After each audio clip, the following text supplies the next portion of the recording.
Hi, I'm Raylan.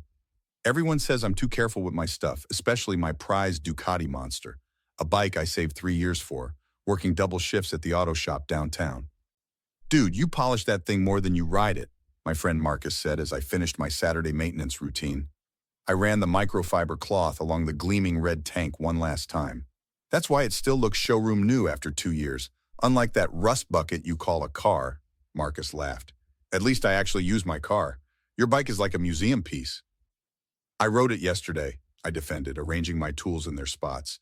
To the grocery store, half a mile away. He shook his head. You need to let that thing breathe. The side door opened and my cousin Derek swaggered in. He's my mom's sister's kid, staying with us for the summer while he figured things out after dropping out of college. 3 months in, and the only thing he'd figured out was how to raid our fridge and sleep until noon. What's up, cuz? Derek slapped me on the back. Still babying that bike? Just finished maintenance. What are you doing up before noon? Mom's been calling. Thought I'd answer for once so she'd stop blowing up your mom's phone. That's surprisingly considerate, I said, not hiding my suspicion. Derek wandered over to the Ducati. This thing really does purr, doesn't it? You ever open it up on the highway? Sometimes, I lied. Truth was, I rarely pushed it past 65. You should let me take it out sometime, Derek said. I used to ride all the time back in college. Marcus snorted. Didn't you fail the motorcycle license test twice? Derek's face darkened. That instructor had it out for me. Nobody's riding my bike, I said firmly. Not even me today. There's rain in the forecast. Whatever. Derek checked his buzzing phone. My buddy Jake's having people over. I'm out. At the door, he turned back.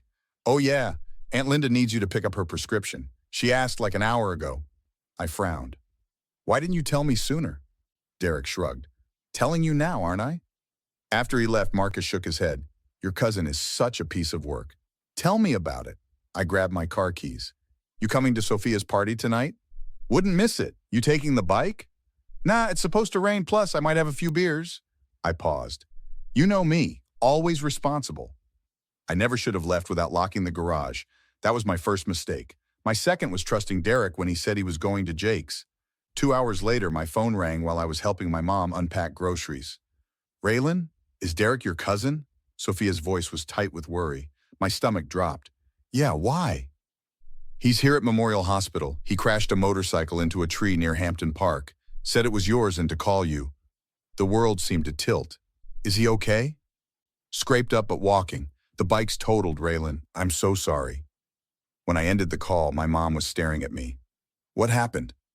Derek took my Ducati, I said, my voice hollow, and crashed it into a tree. The hospital waiting room buzzed with fluorescent lighting. I paced while my mom spoke with the nurse. Sophia appeared from around the corner in her scrubs and gave me a quick hug. How bad? I asked. Derek has road rash, minor concussion, and a sprained wrist. He's lucky he was wearing your helmet. At least something of mine survived, I muttered. He had a blood alcohol level of 0.06, she whispered. Not legally drunk, but definitely impaired. And I heard him tell the doctor the bike belonged to him. My eyes snapped open. He what? Said it was his bike and he'd had it for years. My mother returned. They're letting us see him, room 112. Please try to stay calm, Raylan. No promises, I replied, following her. Derek was sitting up in bed, his right arm bandaged. He actually smiled when we walked in. Hey, Aunt Linda, Raylan, crazy day, huh? I stepped forward. Where's my helmet? His smile faltered. What? My helmet, the one you were wearing when you stole my bike and wrapped it around a tree. Raylan, my mother cautioned. It's in the closet, Derek pointed. Look, I'm sorry about the bike, okay? But accidents happen. Accidents? I laughed without humor. You stole my property, Derek. I was going to ask, but you weren't home, he protested.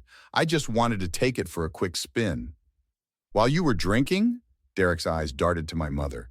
I had 1 beer hours ago. The blood test says different, I countered. You're making a big deal out of nothing, Derek shifted uncomfortably. It's just a bike. Insurance will cover it. My mother spoke up. Derek, you shouldn't have taken Raylan's motorcycle without permission. I know, I'm sorry. I'll make it up to you, he said with fake sincerity. With what money? I asked. You don't even have a job. My dad will help out, Derek said, though we all knew Uncle Ray hadn't been around in years. A knock interrupted us. A police officer stepped in with a notepad. Mr. Raylan Mitchell, I'm Officer Dawson. I'd like to ask you some questions about the motorcycle. Derek tensed. I already told you everything. Yes, including that the motorcycle belonged to you, but hospital staff informed me otherwise. I retrieved my wallet and pulled out the registration for the Ducati. The bike is registered to me.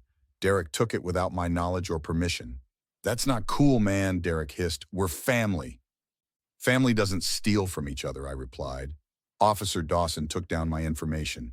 Do you want to press charges for unauthorized use of your vehicle? My mother gasped. Raylan, please. Not today, I said, looking directly at Derek. But I am filing an insurance claim, and you're going to be listed as the unauthorized driver who caused the accident. You can't do that, Derek protested. They'll make me pay for everything. Actions have consequences, I replied coldly. Maybe it's time you learn that. As I turned to leave, Marcus appeared in the doorway. Just heard, is everyone okay? Derek's fine, I said. My bike isn't. Man, that sucks. He glanced at Derek. What happened? Let's go see what's left of my Ducati, I said. I'll fill you in. Raylan, wait, Derek called. We should talk about this. I said I was sorry. I stopped but didn't turn around. Sorry doesn't rebuild my bike. The tow yard was a graveyard of damaged vehicles. The attendant, Frank, led us to where my Ducati rested under a metal awning. That's not good, Marcus whispered. The bike was barely recognizable. The front wheel was bent at an impossible angle, the frame twisted. The beautiful red tank crumpled and scraped raw. Your cousin did a number on it, Frank said. Hit that oak on Hampton Drive going at least 45. Tree 1. I circled the wreckage slowly. 3 years of saving. 2 years of meticulous care. All destroyed in what was probably less than 10 minutes of Derek's recklessness. Insurance adjuster's been by already, Frank continued. Left his card. He handed me a business card. Name's Bennett. Said to call him when you're ready. Any chance of salvaging anything? I asked. Frank pursed his lips. Parts maybe. Frame's done for. Engine block cracked. Marcus put a hand on my shoulder. Let's get out of here, man. This isn't helping. I nodded and followed him back to his car. We drove in silence before he spoke. What are you going to do? Call the insurance company, file a claim. Make sure they know Derek took it without permission. That's going to cause some serious family drama, Marcus warned. You think I care about that right now? He lied to the police, Marcus. Told them the bike was his. Why would he do that? Probably thought his insurance would cover it instead of having to admit he stole mine. We pulled into my driveway. My mom's car was still gone, likely still at the hospital with Derek. Want me to come in? Marcus offered. Nah, I need some time to think. Thanks for the ride. Inside, I called the insurance adjuster, Bennett, and arranged to meet him the next day. Then I texted Sophia. Me, can you talk? Sophia. Just got off shift. What do you need? Me. Derek told the police the bike was his. I need a witness. Sophia. Nurse Valerie and I both heard him. I'll testify if needed. I was still staring at her message when I heard a car door slam outside. My mom helped Derek through the front door, wincing with each step. Raylan, my mother began. Derek's in a lot of pain. Can we discuss everything tomorrow? Sure, I said, standing up. But he's not staying here. Derek's head snapped up. What? You heard me. You're not staying in this house. Raylan! My mother looked shocked. He's injured. He's also a thief and a liar. You told the police the bike was yours. You tried to commit insurance fraud. I panicked, okay? Derek's voice rose. I didn't want to get in trouble. Well, that worked out great, didn't it? You destroyed my bike, lied to the police, and now you're shocked there are consequences? It was a mistake. I'm your family. Family respects each other's property. Family doesn't lie about each other. Derek stepped toward me, his face twisted with anger. You self-righteous jerk. It's always been about your precious stuff. You care more about that stupid bike than your own blood. That stupid bike cost me 3 years of overtime shifts and weekends. What have you worked for ever? Boys! My mother shouted. Stop this right now! Derek jabbed a finger at me. You press charges, you'll regret it. Uncle Ray will what? He hasn't returned your calls in months. No one's bailing you out this time. Derek lunged forward suddenly, grabbing my shirt. My mother screamed as we stumbled backward into the kitchen counter. Derek, stop! My mother pulled at his arm. You think you're so perfect, Derek shouted, his face inches from mine. Mr. Responsible, I'm sick of it. I didn't push back. Instead, I pulled out my phone and started recording. Go ahead. Add assault to theft and fraud. Keep digging that hole. The fight seemed to drain out of him. He released my shirt and stepped back. Get your things, I said quietly. You have 15 minutes. Linda, tell him he can't do this. Derek appealed to my mother. She looked between us, tears in her eyes. I think it's best if you stay with Jake for a few days until things cool down. Derek's face fell. You're taking his side? I'm not taking sides, she said. But what you did was wrong, Derek, on every level. Derek stared at us both, then stormed off to the guest room. The sounds of drawers slamming filtered down the hallway.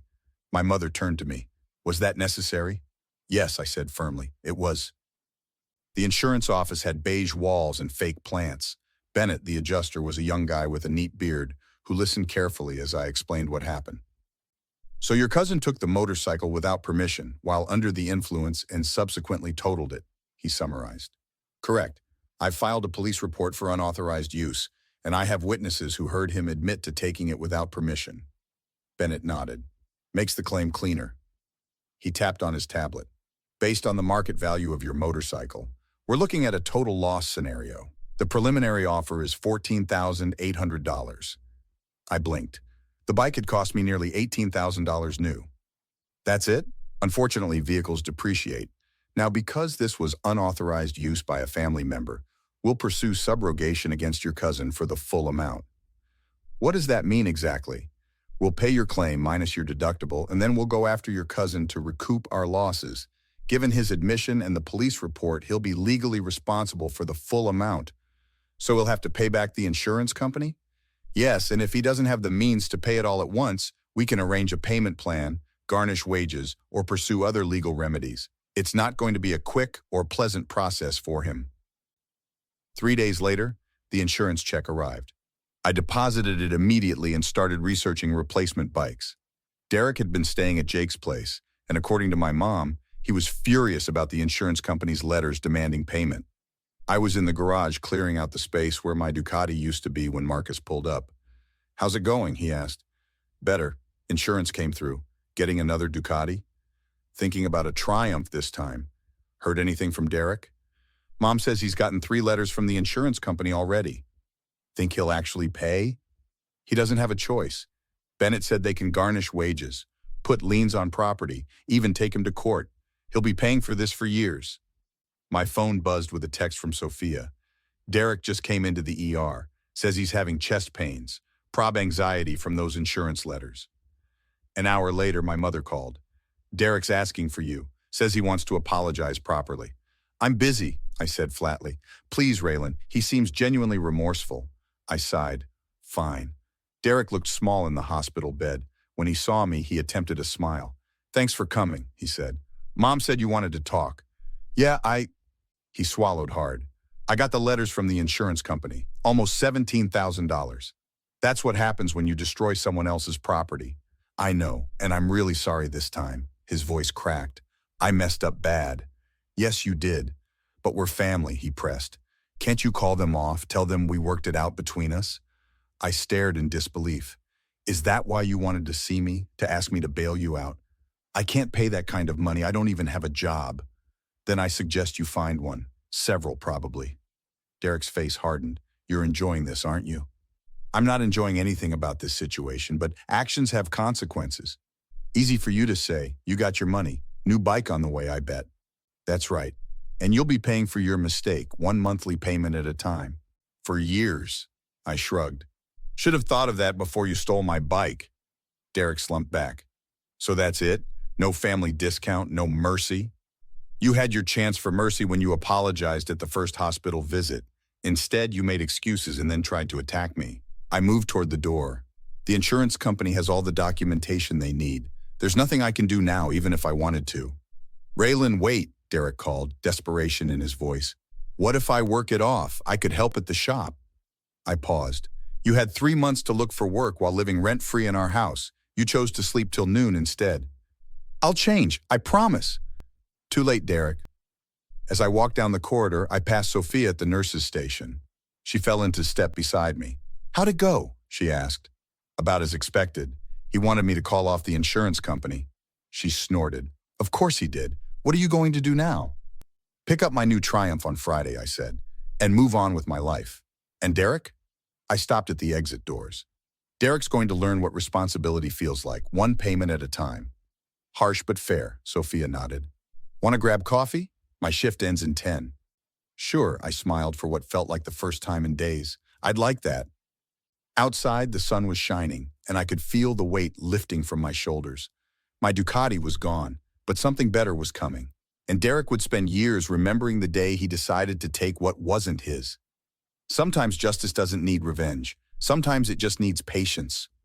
What would you do if someone destroyed something you worked years to obtain? Would you have handled it differently? Let me know in the comments.